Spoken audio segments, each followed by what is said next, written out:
में जीएसटी लागू होने की घोषणा की गई थी। अगर हम जीएसटी के ऑफिशियल एक्ट को देखें तो उसके नीचे एक गवर्नमेंट ऑफिशियल के सिग्नेचर्स हैं। क्या इसका ये मतलब है कि उस ऑफिशियल ने अकेले अपने मन से जीएसटी लागू करने का निर्णय ले लिया? बिल्कुल नहीं। इतने बड़े निर्णय के पीछे ऑब्वियसली बहुत सारे लोग, बहुत सारे प्रोसेसेस इन्वॉल्व रहे होंगे। कौन डिसाइड करता है कि कोई लॉ आना है, कौन उस लॉ को लेकर आता है और कौन ये तय करता है कि उस लॉ के इम्प्लीमेंट होने के बाद देश के सभी नागरिक अच्छी तरह से उसे फॉलो करें। भारत एक लोकतांत्रिक देश है जहाँ पे हर नागरिक को बोलने का, अपने मत को सामने लाने का हक है। इसीलिए ज़रूरी ये भी हो जाता है कि हम कुछ रूल्स एंड रेगुलेशन सेट कर लें ताकि ऐसा ना हो कि कोई कुछ भी कर रहा है, कोई कुछ भी बोल रहा है। और यहीं पे 3 ऐसी संस्थाएं हैं जो एक बहुत महत्वपूर्ण रोल प्ले करती है: लेजिस्लेचर, एग्जीक्यूटिव और जुडिशियरी। अब आप पूछेंगे कि इंस्टीट्यूशंस यानी कि संस्थाओं की ज़रूरत क्या है, क्योंकि इंस्टीट्यूशंस का मतलब ही है बड़े सारे रूल्स, रेगुलेशंस, प्रोसेसेस, ये करना है, ये नहीं करना है, बहुत सारा टाइम लगता है इंस्टीट्यूशंस में काम करने के लिए, तो फिर इनकी ज़रूरत क्या है। लेकिन जब हम एक ऐसे देश की बात कर रहे हैं जहाँ पे करोड़ों की आबादी है, वहाँ पे ये बहुत ज़रूरी हो जाता है कि हम कुछ पर्टिकुलर काम कुछ पर्टिकुलर लोगों को सौंप दें ताकि वो काम अच्छी तरीके से एग्जीक्यूट हो सके। और ठीक इसी तरीके से इन 3 संस्थाओं को बनाया गया है। लेजिस्लेचर, जिसे ये काम सौंपा गया है कि उसे लॉ बनाना है, यानी कि लॉ मेकिंग। एग्जीक्यूटिव, इसे ये काम सौंपा गया है कि उसे एग्जीक्यूट करना है, जो भी लॉज लेजिस्लेचर ने बनाया है उसे इसे एग्जीक्यूट करना है। तीसरा, जुडिशियरी, यानी कि जो इस बात पे ध्यान देता है कि जो भी लॉज लेजिस्लेचर ने बनाया और एग्जीक्यूटिव ने एग्जीक्यूट किया उसका पालन अच्छे से देश के सभी नागरिक करें, किसी भी तरह का संघर्ष, विद्रोह लोगों में आए तो उसका सुलह करें, तो वो करता है जुडिशियरी। तो इस तरीके से हम जैसे जैसे आगे बढ़ेंगे हम बात करेंगे लेजिस्लेटिव, एग्जीक्यूटिव और जुडिशियरी ये कैसे काम करते हैं, ये कैसे बनते हैं। उससे पहले अभी हम ये समझेंगे कि ये 3 जो संस्थाएं हैं इनका काम कहाँ पे आता है, और इसके लिए हम 2 एग्जाम्पल्स लेंगे। तो सबसे पहले हम बात करेंगे जीएसटी रोल आउट की। सन 2000 में उस समय के प्राइम मिनिस्टर ने जीएसटी इंट्रोड्यूस किया था और एक जीएसटी काउंसिल की स्थापना की गई। इससे पहले कि हम जीएसटी के बारे में और ज़्यादा बात करें, ये जान लेते हैं कि जीएसटी होता क्या है। जीएसटी यानी कि गुड्स एंड सर्विसेज टैक्स, इसे इसलिए इंट्रोड्यूस किया गया था ताकि जो बहुत सारे सेंट्रल और स्टेट टैक्सेस होते हैं उन सबको हटा के एक सिंगल टैक्स लाया जाए, जिससे डबल टैक्सेशन से जो प्रॉब्लम्स आती हैं वो सारी खत्म हो जाए। तो उस समय ऐसा माना गया था कि अप्रैल 2010 में जीएसटी लागू कर दिया जाएगा, लेकिन बहुत सारे कारणों की वजह से वैसा नहीं हो पाया। तो फाइनली 3 अगस्त 2016 में जीएसटी का ये बिल पास हुआ राज्यसभा से। उसके बाद 8 अगस्त 2016 में ये बिल पास हुआ लोकसभा से। उसके बाद सभी राज्यों से सहमति लेने के बाद राष्ट्रपति ने इस बिल को पास किया सितंबर 2016 में। तो ये जो यहाँ तक का जो काम था ये था लेजिस्लेटिव का, यानी कि जिन लोगों ने ये तय किया कि हाँ ये जो जीएसटी का जो लॉ है ये लॉ आना चाहिए, ऐसा इन्होंने डिसाइड किया। उसके आगे ये जो बिल था ये कॉन्स्टिट्यूशन का एक एक्ट बन गया, 101 एक्ट बन गया।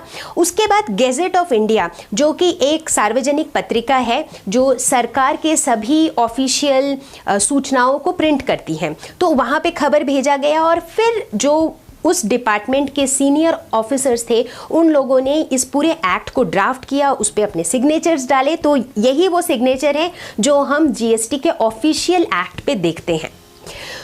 इतना ही नहीं, इसके बाद जितने भी सरकारी डिपार्टमेंट है जैसे कि टैक्स डिपार्टमेंट, उन्होंने इस बात पे ध्यान दिया कि अब देश के जो नागरिक हैं वो सभी जीएसटी को फॉलो करें, सही टाइम पे जीएसटी फाइल करें, सही तरीके से फाइल करें। तो ये यहाँ पे हमने जितने भी लोगों को देखा इन सभी डिपार्टमेंट ने साथ में मिल करके ये जीएसटी का जो एक्ट था इसको इम्प्लीमेंट करने में हेल्प किया। तो ये थे एग्जीक्यूटिव। अब जीएसटी लागू तो हो गया, लेकिन देश में काफ़ी सारे ऐसे नागरिक थे जो इससे खुश नहीं थे। उन्हें ऐसा लग रहा था कि जीएसटी में काफ़ी खामियां हैं।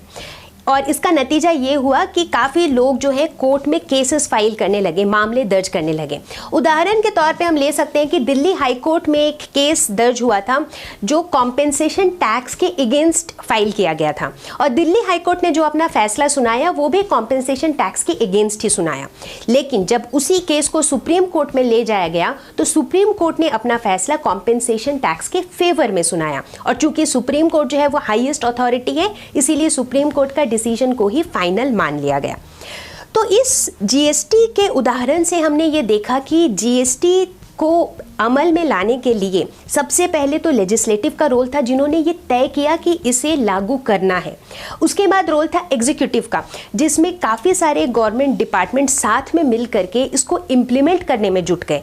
और उसके बाद रोल था जुडिशियरी का, जिसका सिर्फ एक ही मकसद था कि ये लॉ लागू हो जाने के बाद अगर देश में किसी भी तरह का संघर्ष विद्रोह आता है तो उन सब का सुलह करने के लिए जुडिशियरी है।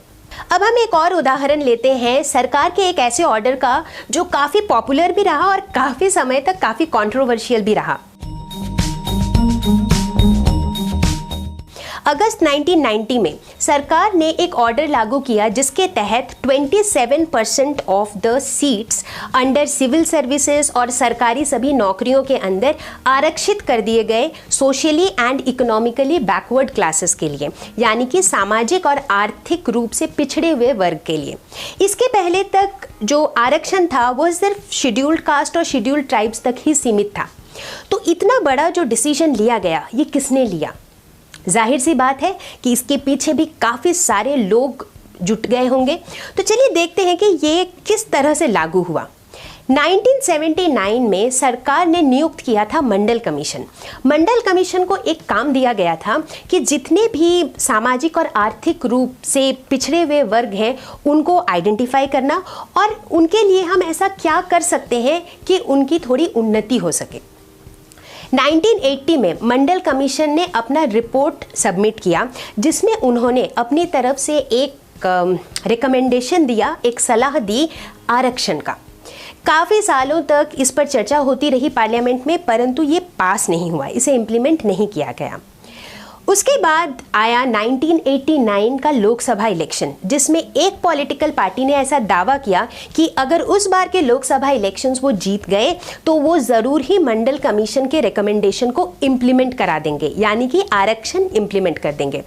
जनता शायद काफ़ी प्रभावित हो गई थी और उस साल वो पॉलिटिकल पार्टी जीत गई। और पॉलिटिकल पार्टी के पावर में आते ही जो आरक्षण का ये बिल था, ये दोनों हाउसेस ऑफ पार्लियामेंट यानी कि लोकसभा और राज्यसभा दोनों ने पास कर दिया। उसके बाद राष्ट्रपति ने भी ऑफिशियली डिक्लेयर कर दिया कि मंडल कमीशन के सलाह को यानी कि आरक्षण को लागू कर दिया जाएगा।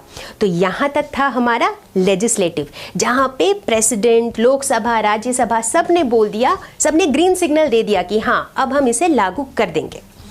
इसके बाद जो कैबिनेट थी, कैबिनेट ऑफ मिनिस्टर्स ने भी ऑफिशियली बोला कि वो इसे इम्प्लीमेंट कर देंगे, और फाइनली 7 अगस्त 1990 को प्राइम मिनिस्टर ने एक ऑफिशियल स्टेटमेंट दिया कि आरक्षण यानी कि रिजर्वेशन जो है ये ऑफिशियली लागू कर दिया जाएगा।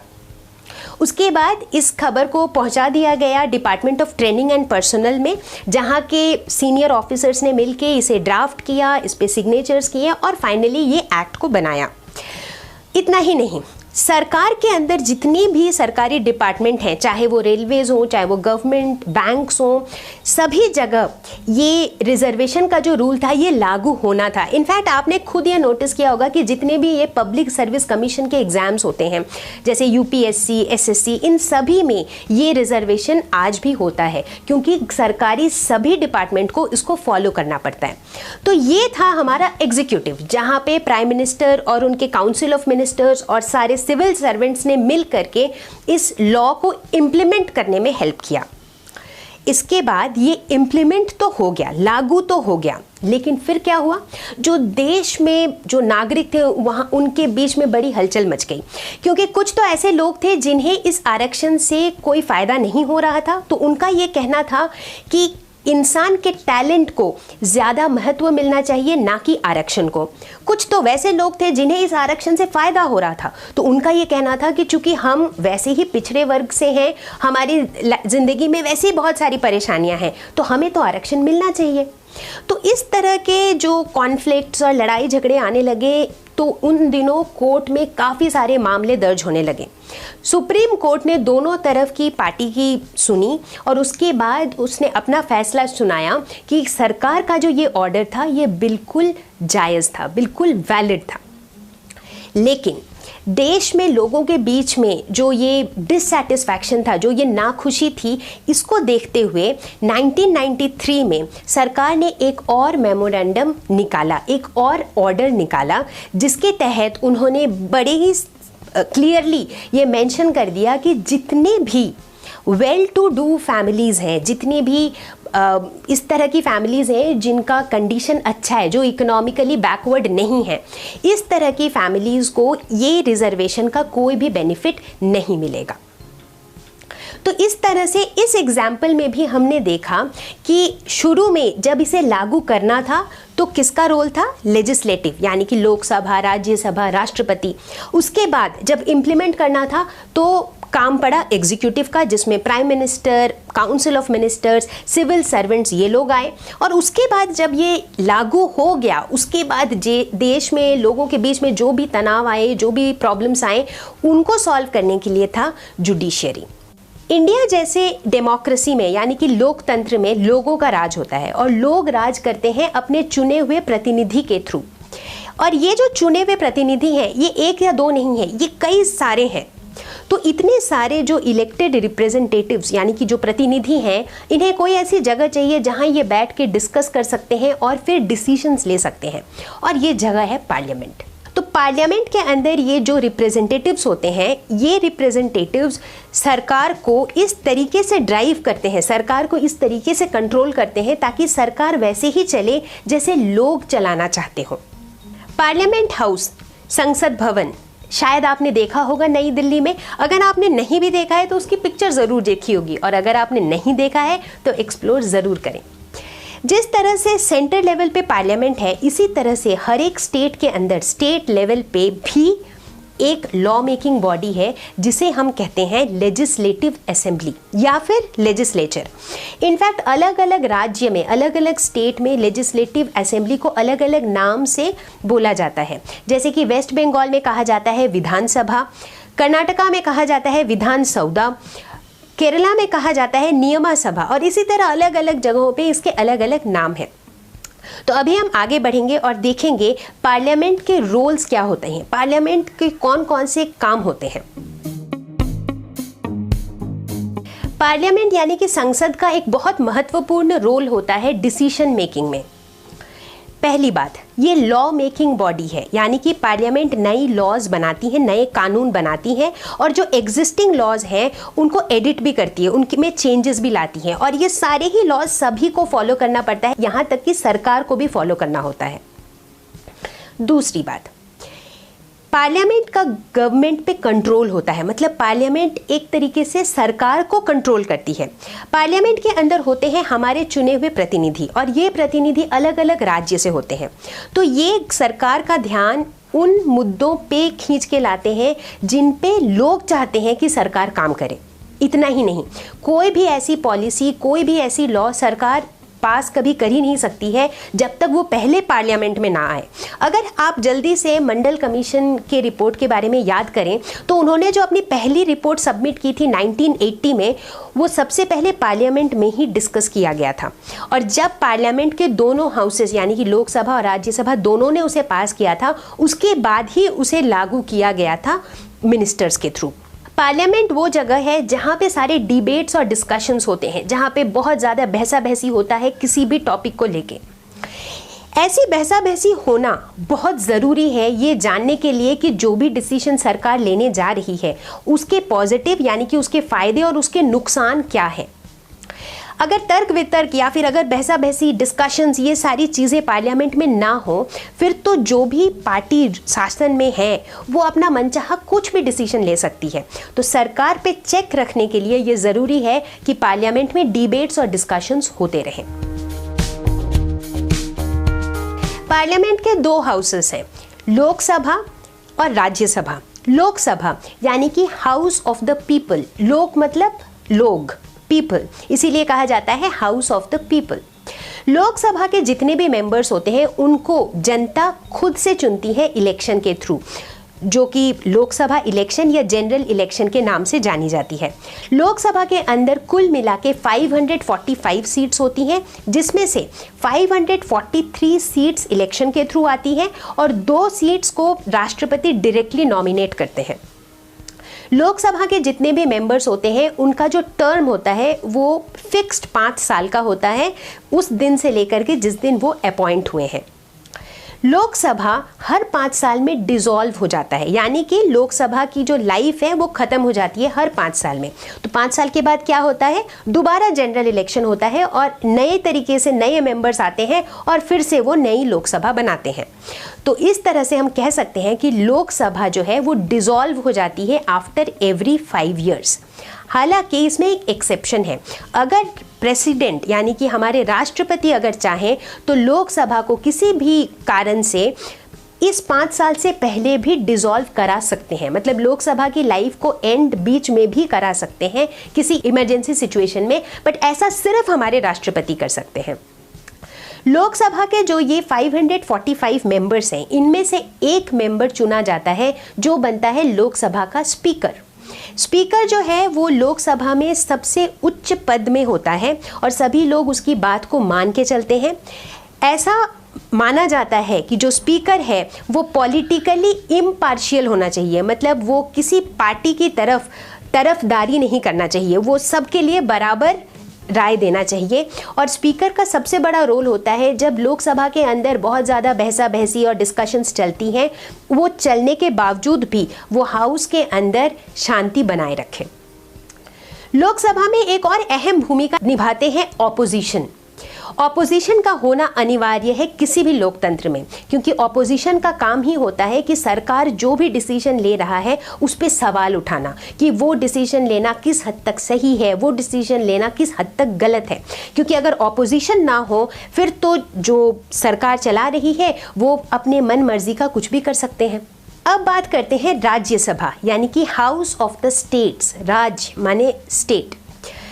राज्यसभा के जो मेंबर्स होते हैं उनको लोग चुनते हैं इनडायरेक्टली। कैसे?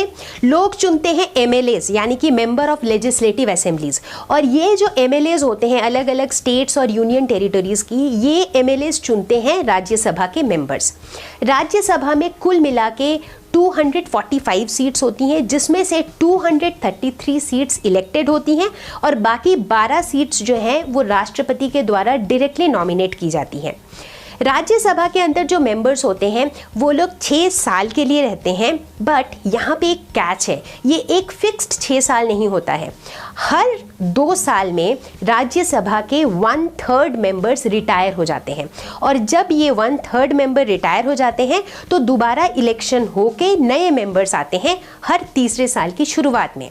इसका ये मतलब है कि किसी भी समय में ऐसा नहीं होता है कि राज्यसभा के सारे मेंबर्स रिटायर होकर सारे के सारे नए मेंबर्स आए, ऐसा कभी नहीं होता है। तो हमेशा किसी भी समय पे राज्यसभा में कुछ पुराने मेंबर्स होते ही हैं और 1/3 सिर्फ नए मेंबर्स आते हैं।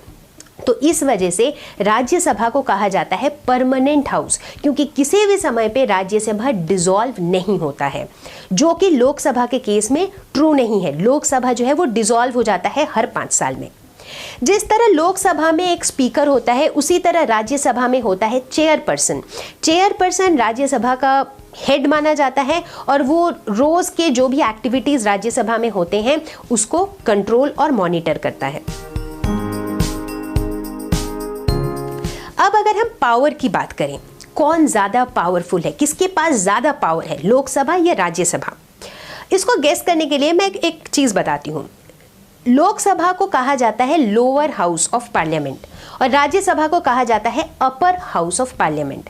अब ये जान के अगर मैं आपको गेस करने के लिए बोलूं कि किस हाउस के पास ज़्यादा पावर है, तो आप क्या कहेंगे? शायद आप कहेंगे कि अपर हाउस के पास ही ज़्यादा पावर होना चाहिए, नाम से तो ऐसा ही लग रहा है, बट ऐसा है नहीं। लोकसभा के पास पावर ज़्यादा है कई मामलों में। फिर आप पूछेंगे तो फिर नाम ऐसा क्यों रखा है? क्योंकि ये जो नाम है लोअर हाउस और अपर हाउस, ये बहुत पुराने समय से ऐसे ही कहा, मतलब लोग ऐसे ही कहते चले आ रहे हैं, तो ये प्रथा चल रही है। लेकिन अगर हम पावर्स की बात करें तो देखते हैं कि कैसे लोकसभा के पास ज़्यादा पावर्स हैं। सबसे पहली बात, किसी भी बिल को पास होने के लिए दोनों ही हाउसेस को उसे पास करना पड़ता है। अब मान लेते हैं कि कोई एक ऐसा बिल आ गया जिसमें लोकसभा और राज्यसभा सहमत नहीं हुए, लोकसभा ने कह दिया हाँ, राज्यसभा ने कह दिया ना, तो ऐसे केसेस में एक जॉइंट मीटिंग होती है जहां लोकसभा राज्यसभा दोनों के मेंबर्स आते हैं और साथ में मिलकर डिसाइड करते हैं। जनरली देखा जाता है कि इसमें वही होता है जो लोकसभा चाहती है, क्योंकि लोकसभा के अंदर जो लोग हैं वो कितने हैं, 545, और राज्यसभा के अंदर सिर्फ 245, तो लोकसभा में करीब करीब राज्यसभा के दुगुने लोग हैं, तो इसीलिए अधिकतर समय पे लोकसभा जो चाहती है वही होता है। दूसरी बात, जहाँ तक मनी मैटर्स की बात आती है उसमें लोकसभा के पास काफ़ी पावर है। कोई भी बजट अगर लोकसभा ने पास कर दिया तो राज्यसभा उसे कभी भी रिजेक्ट नहीं कर सकती है, राज्यसभा को उसे पास करना ही होगा। लोकसभा का पूरा कंट्रोल होता है काउंसिल ऑफ मिनिस्टर्स पे, यहाँ तक कि प्रधानमंत्री पे भी, प्राइम मिनिस्टर पे भी। प्रधानमंत्री तो चुने ही जाते हैं लोकसभा के मेंबर्स के थ्रू, जिसे लोकसभा का मेजॉरिटी मिलता है वो बनता है प्रधानमंत्री, प्राइम मिनिस्टर। लोकसभा के पास ये भी पावर होता है कि वो प्रधानमंत्री को या फिर काउंसिल ऑफ मिनिस्टर को रिजाइन करवा सके। अगर लोकसभा ये कहे कि उन्हें नो कॉन्फिडेंस है प्राइम मिनिस्टर पे या काउंसिल ऑफ मिनिस्टर्स पे, तो प्राइम मिनिस्टर और काउंसिल ऑफ मिनिस्टर्स को रिजाइन भी करना पड़ सकता है।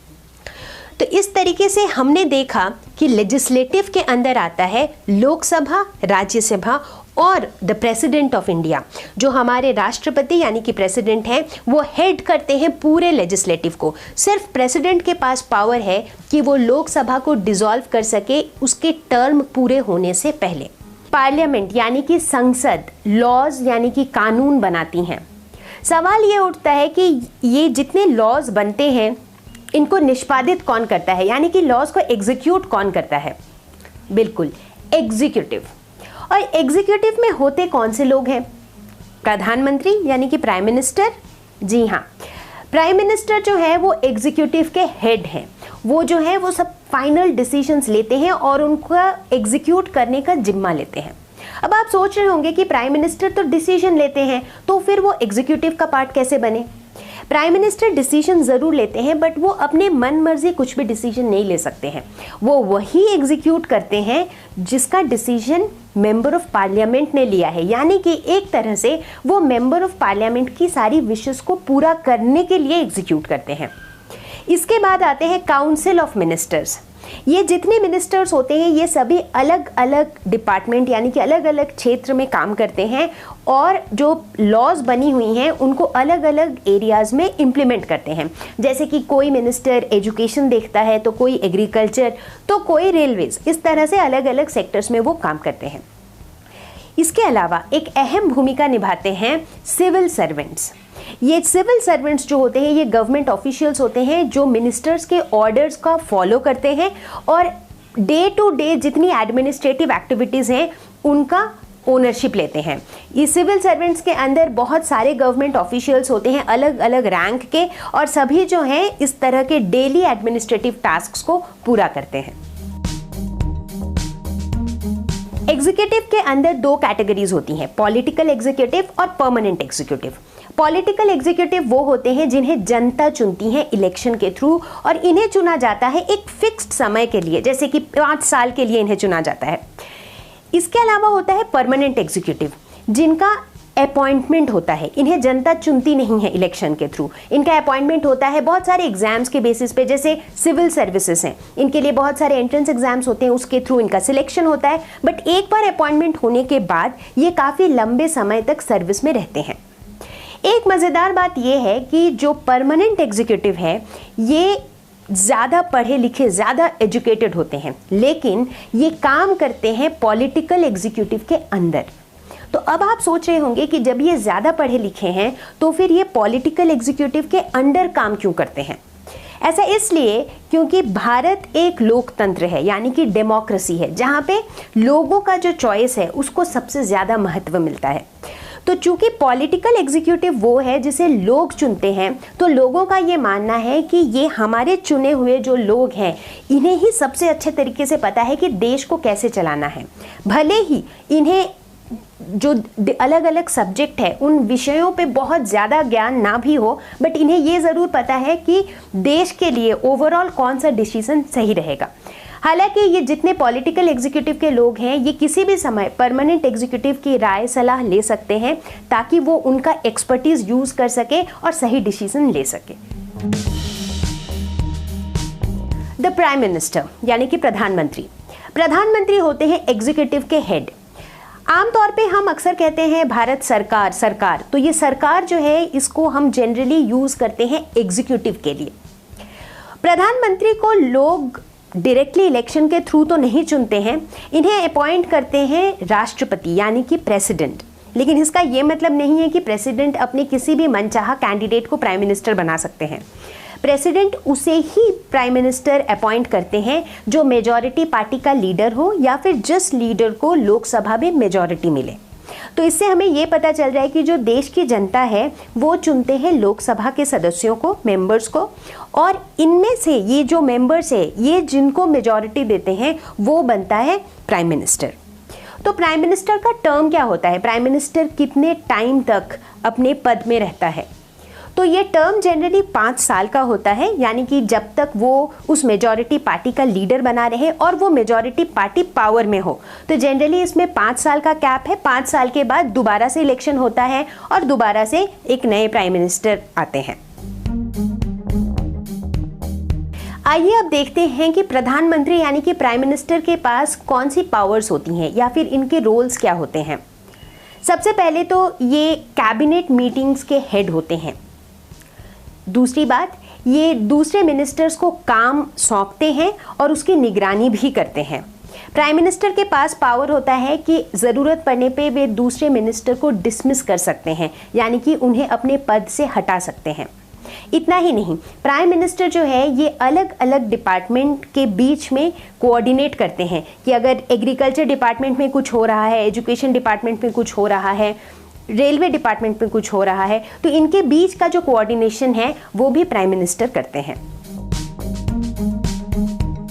हमारे देश में प्राइम मिनिस्टर के पास बहुत पावर होता है और इस तरह की जो गवर्नमेंट होती है जहाँ पे जो पार्लियामेंटेरियन फॉर्म ऑफ गवर्नमेंट होती है वहाँ पे चूंकि प्राइम मिनिस्टर के पास इतना पावर होता है तो इसे कई बार prime ministerial form of government भी कहा जाता है। प्राइम मिनिस्टर के जो पावर होते हैं ये कोलिशन गवर्नमेंट में कुछ अलग होता है अगर हम कंपेयर करें सिंगल मेजॉरिटी पार्टी गवर्नमेंट से। तो सिंगल मेजॉरिटी पार्टी गवर्नमेंट में प्राइम मिनिस्टर के पास पावर्स ज़्यादा होती हैं क्योंकि प्राइम मिनिस्टर को किसी को आंसर नहीं करना पड़ता है, वो वही डिसीजन ले सकते हैं, उसी डिसीजन को एग्जीक्यूट कर सकते हैं जो उनका मन हो। लेकिन अगर कोलिशन गवर्नमेंट है जहाँ पे एक से अधिक पार्टी का इन्वॉल्वमेंट है वहाँ पे प्राइम मिनिस्टर को दूसरी जो उसके मित्र पार्टी हैं उनके नेता, उस पार्टी के जितने लोग हैं उनकी भी राय लेनी पड़ती है। तो इस तरह से जो प्राइम मिनिस्टर के पावर्स होते हैं वो थोड़ी लिमिटेड हो जाती है कोलिशन गवर्नमेंट में। काउंसिल ऑफ मिनिस्टर्स, इसके अंदर आते हैं मिनिस्टर्स यानी कि मंत्री अलग अलग रैंक के, कुल मिला के लगभग 60 से 80 मिनिस्टर्स आते हैं। तो इसके अंदर सबसे पहले आते हैं कैबिनेट मिनिस्टर्स। ये करीब करीब 20 होते हैं नंबर में और ये रूलिंग पार्टी यानी कि जो पार्टी शासन में है उनके टॉप लेवल लीडर्स होते हैं। सारे काउंसिल ऑफ मिनिस्टर्स के बिहाफ पे ये कैबिनेट मिनिस्टर्स जो हैं ये सारे महत्वपूर्ण डिसीजंस लेते हैं कैबिनेट मीटिंग्स में, जैसे कि ministry of defence, ministry of home affairs, ministry of women and child development. ये सारे मिनिस्ट्रीज़ के जो मिनिस्टर हैं वो सारे कैबिनेट मिनिस्टर्स हैं। उदाहरण के तौर पर जैसे श्री पीयूष गोयल ये कैबिनेट मिनिस्टर हैं जो हैंडल करते हैं मिनिस्ट्री ऑफ रेलवेज और मिनिस्ट्री ऑफ कोल। दूसरे नंबर पे आते हैं minister of state with independent charge. तो ये वैसे मिनिस्टर्स होते हैं जो कंपैरेटिवली छोटे मिनिस्ट्रीज़ को हैंडल करते हैं। हालांकि ये उन्हें बिल्कुल इंडिपेंडेंटली यानी कि स्वतंत्र रूप से हैंडल करते हैं। इसमें कैबिनेट मिनिस्टर्स का किसी तरह का इंटरफेरेंस नहीं होता है। इस तरह के मिनिस्टर्स जो हैं ये कैबिनेट मीटिंग्स में तभी जाते हैं जब इन्हें निमंत्रण दिया जाता है। जब भी कैबिनेट मीटिंग में इनके डिपार्टमेंट से रिलेटेड कुछ भी डिस्कस करना होता है तो इन्हें बुलाया जाता है। तो जैसे कि ministry of tourism, ministry of planning, ministry of Ayurveda, ये सारे आते हैं minister of state with independent charge के अंदर। तीसरे नंबर पे आता है मिनिस्टर ऑफ स्टेट। इनका मेन काम होता है कैबिनेट मिनिस्टर्स की सहायता करना। जैसे कि अभी हमने देखा कि जो मिनिस्ट्री ऑफ रेलवेज हैं उनके कैबिनेट मिनिस्टर हैं श्री पीयूष गोयल, बट उनकी सहायता के लिए एक मिनिस्टर ऑफ स्टेट है और उसमें मिनिस्ट्री ऑफ रेलवेज के जो मिनिस्टर हैं, मिनिस्टर ऑफ स्टेट जो हैं वो है श्री मनोज सिन्हा। तो मनोज सिन्हा जो है इनका काम ये होता है कि ये कैबिनेट मिनिस्टर यानी कि पीयूष गोयल की सहायता करें। ठीक उसी तरीके से मिनिस्ट्री ऑफ कोल के लिए भी एक मिनिस्टर ऑफ स्टेट है जिनका नाम है श्री हरि भाई चौधरी। उनका भी वही काम होता है कि वो कैबिनेट मिनिस्टर की सहायता कर सके। तो अगर प्रैक्टिकली देखा जाए तो ये इतने जो 60 या 80 काउंसिल ऑफ मिनिस्टर्स हैं इनका साथ में मिल के बैठ के डिसाइड करना पॉसिबल नहीं है, मुमकिन नहीं है। इसीलिए इन सब के बिहाफ में जो सारे महत्वपूर्ण डिसीजंस हैं वो लिए जाते हैं कैबिनेट मीटिंग में। तो कैबिनेट जो है ये एक टीम की तरह काम करता है। कैबिनेट मिनिस्टर्स की सहायता के लिए रहते हैं कैबिनेट सेक्रेटेरिएट, जिसके अंदर बहुत सारे टॉप लेवल के सिविल ऑफिसर्स होते हैं और इनका मेन काम यही होता है कि ये कैबिनेट मिनिस्टर्स के काम करने में उनकी सहायता कर सके, अपना एक्सपर्टीज शेयर करके। दूसरा सवाल ये है कि काउंसिल ऑफ मिनिस्टर्स को इलेक्ट कौन करता है, कौन चुनता है इन्हें? तो इनका अपॉइंटमेंट करते हैं राष्ट्रपति यानी कि प्रेसिडेंट, लेकिन प्रधानमंत्री के एडवाइस पे प्रधानमंत्री चुनते हैं इन्हें और उनका अपॉइंटमेंट करते हैं प्रेसिडेंट। तो प्रधानमंत्री अपने पसंद से किसी को भी एक मिनिस्टर का पद दे सकते हैं, लेकिन उस कैंडिडेट को मेंबर ऑफ पार्लियामेंट होना चाहिए। लेकिन अगर वो मेंबर ऑफ पार्लियामेंट नहीं भी है तब भी प्रधानमंत्री उसे एक मिनिस्ट्री का पद दे सकते हैं, लेकिन उस केस में 6 महीने के अंदर उसे अपने आप को पार्लियामेंट के किसी भी हाउस में इलेक्ट कराना होगा।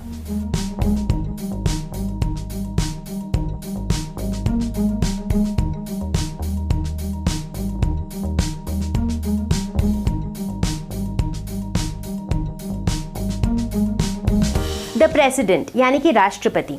राष्ट्रपति होते हैं सभी राज्यों के हेड। इनकी अगर पावर की बात करें तो प्रधानमंत्री की तुलना में इनके पास पावर काफ़ी कम होती हैं। इनका मेन काम ये होता है कि ये देश में सभी कुछ सही ढंग से चल रहा है कि नहीं, इसकी निगरानी करना। राष्ट्रपति चुने जाते हैं सारे एमपीज और एमएलए से, यानी कि मेंबर ऑफ पार्लियामेंट, सांसद और मेंबर ऑफ लेजिस्लेटिव असेंबली, विधायक। ये सभी लोग मिल के राष्ट्रपति को चुनते हैं। तो अब आइए देखते हैं कि राष्ट्रपति के पास कौन से पावर्स होते हैं, राष्ट्रपति का रोल क्या होता है। लिखित रूप से अगर देखा जाए तो राष्ट्रपति के पास बहुत पावर्स होते हैं। जैसे कि जितने भी महत्वपूर्ण अपॉइंटमेंट्स हैं वो राष्ट्रपति के द्वारा ही किया जाता है, चाहे वो प्रधानमंत्री का अपॉइंटमेंट हो या फिर चीफ जस्टिस ऑफ इंडिया हो या फिर चीफ इलेक्शन कमिश्नर हो। जितने अंतर्राष्ट्रीय एग्रीमेंट्स होते हैं उन पर भी हस्ताक्षर राष्ट्रपति का ही होता है। जितने महत्वपूर्ण पॉलिसी या फिर कानून होते हैं उनके ऊपर भी हस्ताक्षर राष्ट्रपति का ही होता है। इतना ही नहीं, हमारे राष्ट्रपति जो हैं वो डिफेंस फोर्सेस के सुप्रीम कमांडर भी हैं। कोई भी बिल जो लोकसभा और राज्यसभा दोनों ने पास कर दिया हो वो लॉ यानी कि कानून तभी बनता है जब उस पर राष्ट्रपति हस्ताक्षर करते हैं। इन सब को देखते हुए हमें ऐसा लग रहा है कि राष्ट्रपति के पास तो काफ़ी पावर्स हैं, लेकिन सच्चाई ये है कि ये सारे पावर्स सिर्फ लिखित रूप में है, यानी कि ये सारे पावर्स सिर्फ इस तरह से हैं कि इन सब में राष्ट्रपति के हस्ताक्षर है, लेकिन इसके पीछे निर्णय किसी और का ही होता है। जैसे कि उदाहरण के रूप में हम ये ले सकते हैं कि जितने मिनिस्टर्स होते हैं उनका अपॉइंटमेंट करते हैं राष्ट्रपति, लेकिन किसके एडवाइस पे? प्रधानमंत्री के एडवाइस पे। ठीक उसी तरीके से जो बिल लोकसभा और राज्यसभा पास करके राष्ट्रपति के पास भेजते हैं, राष्ट्रपति के पास पावर नहीं होता है कि वो उस बिल को रिजेक्ट कर दे। उन्हें या तो उस पर सिग्नेचर करना होगा या फिर अगर वो चाहे तो उसे पार्लियामेंट में वापस भेज सकते हैं उनको रिकंसिडर करने के लिए, बट किसी भी स्थिति में राष्ट्रपति उसे रिजेक्ट नहीं कर सकते हैं। तो इससे हमें ये पता चलता है कि राष्ट्रपति के पास किसी भी तरह का निर्णय लेने का पावर नहीं होता है, वो सिर्फ अपना राय सरकार के सामने रख सकते हैं। इन सब के बावजूद भी राष्ट्रपति के पास एक बहुत बड़ा पावर होता है। जैसा कि हमें पता है कि राष्ट्रपति ही प्रधानमंत्री का अपॉइंटमेंट करते हैं। अगर कभी भी एक ऐसी स्थिति आती है जिसमें किसी एक पार्टी को मेजॉरिटी नहीं मिलती है या फिर किसी कोलिशन को भी मेजॉरिटी नहीं मिलती है, तो उस समय प्रधानमंत्री कौन बनेगा? उस समय सबसे महत्वपूर्ण रोल निभाते हैं राष्ट्रपति, क्योंकि उस समय राष्ट्रपति अपने पसंदीदा किसी भी कैंडिडेट को प्रधानमंत्री बना सकते हैं, लेकिन एक कंडीशन लगाया जाएगा कि उसे एक निर्धारित समय के अंदर अपनी मेजॉरिटी प्रूव करनी होगी। बट ये एक बहुत बड़ा पावर है, क्योंकि ऐसी स्थिति में राष्ट्रपति इतना बड़ा डिसीजन लेते हैं कि वो अपने मनचाहे किसी भी कैंडिडेट को देश का प्रधानमंत्री बना सकते हैं, जिसके पास इतनी पावर्स होती हैं। तो इस पूरे लेसन में हमने जो भी पढ़ा उससे हमें ये पता चलता है कि राष्ट्रपति यानी कि प्रेसिडेंट वो किसी भी पॉलिटिकल पार्टी से बिलोंग नहीं करते हैं, वो मेंबर ऑफ पार्लियामेंट भी नहीं है, लेकिन वो लेजिस्लेटिव यानी कि जो पार्लियामेंट के दोनों हाउसेस हैं उसको हेड करते हैं। दूसरी तरफ जो प्रधानमंत्री यानी कि प्राइम मिनिस्टर हैं वो मेंबर ऑफ पार्लियामेंट हैं। इनफैक्ट वो पार्लियामेंट में जो मेजॉरिटी पार्टी है उसके लीडर है, उसी तरह से वो प्रधानमंत्री बनते हैं और प्रधानमंत्री होने के नाते वो एग्जीक्यूटिव के हेड हैं। सिर्फ प्रधानमंत्री ही नहीं, जितने भी बाकी मिनिस्टर्स होते हैं वो सभी मेंबर ऑफ पार्लियामेंट भी होते हैं और वो एग्जीक्यूटिव का भी पार्ट होते हैं। राष्ट्रपति, प्रधानमंत्री, मिनिस्टर, सिविल सर्वेंट, सरकारी अफसर सभी के अपने अपने लेवल पे कुछ कुछ जिम्मेदारियां हैं। इन सभी से हमको कुछ न कुछ एक्सपेक्टेशंस हैं। क्या होगा अगर जो पार्टी शासन में हो वो गलत तरीकों का इस्तेमाल करने लगे देश को चलाने के लिए? क्या होगा अगर देश के नागरिक सरकार के फैसलों से खुश ना हो? किसके पास जाएंगे ये? इसीलिए बहुत ज़रूरी है किसी भी लोकतंत्र में एक स्वतंत्र और मजबूत न्याय तंत्र का, यानी कि जुडिशियरी का। जुडिशियरी के अंतर्गत आते हैं कोर्ट्स यानी कि अदालत, और कोर्ट भी होते हैं अलग अलग लेवल पे, जैसे कि सुप्रीम कोर्ट जो राष्ट्रीय स्तर पे होता है, हाई कोर्ट जो राज्य के स्तर पे होता है, और उसी तरह डिस्ट्रिक्ट कोर्ट डिस्ट्रिक्ट के स्तर पे, और फिर लोकल कोर्ट्स। सुप्रीम कोर्ट माना जाता है हाईएस्ट कोर्ट यानी कि सबसे उच्च स्तर का कोर्ट, जहां भी किसी भी तरह के सिविल और क्रिमिनल केसेस हैंडल किए जाते हैं। सुप्रीम कोर्ट के अंदर नागरिकों के बीच के झमेले भी सुलझाए जाते हैं, नागरिक और सरकार के बीच के झमेले भी सुलझाए जाते हैं, और किसी भी दो सरकार, कोई भी दो राज्य के सरकार के बीच के झमेले भी सुलझाए जाते हैं। इतना ही नहीं, जुडिशियरी यानी कि न्याय तंत्र जो है ये गवर्नमेंट से इंडिपेंडेंट है, यानी कि ये स्वतंत्र रूप से काम करता है। जो रूलिंग पार्टी है, जो सरकार है, इनका किसी भी तरह से इसमें इंटरफेरेंस नहीं होता है। तो अब आप पूछेंगे कि अगर ऐसी बात है तो जुडिशियरी सिस्टम का हेड कौन है? Chief justice of India. तो दूसरा सवाल ये आएगा कि चीफ जस्टिस ऑफ इंडिया कौन होता है?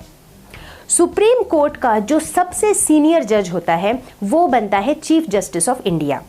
हाई कोर्ट और सुप्रीम कोर्ट के जो जजेस होते हैं उनका चयन करते हैं राष्ट्रपति, लेकिन इसमें वो सलाह लेते हैं प्रधानमंत्री का और चीफ जस्टिस ऑफ इंडिया का। तो इस तरीके से जजेस का चयन होता है। एक बहुत ज़रूरी बात यहाँ पे ये आती है कि सुप्रीम कोर्ट और हाई कोर्ट के जो जजेस होते हैं ये अपने पोजीशन से बड़ी आसानी से नहीं हटाए जा सकते हैं।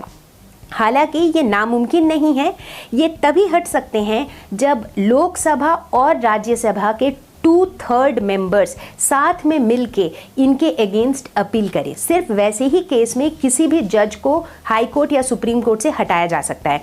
हालांकि इंडिया में आज तक कभी ऐसा हुआ नहीं है। अब हम बात करेंगे न्याय तंत्र के पावर्स के बारे में, यानी कि powers of judiciary. Supreme court और हाई कोर्ट के पास पावर होता है कि वो कॉन्स्टिट्यूशन यानी कि संविधान की व्याख्या करें, और वो पार्लियामेंट को भी अलाउ नहीं करता है कि वो कॉन्स्टिट्यूशन के बेसिक प्रिंसिपल्स को चेंज करें।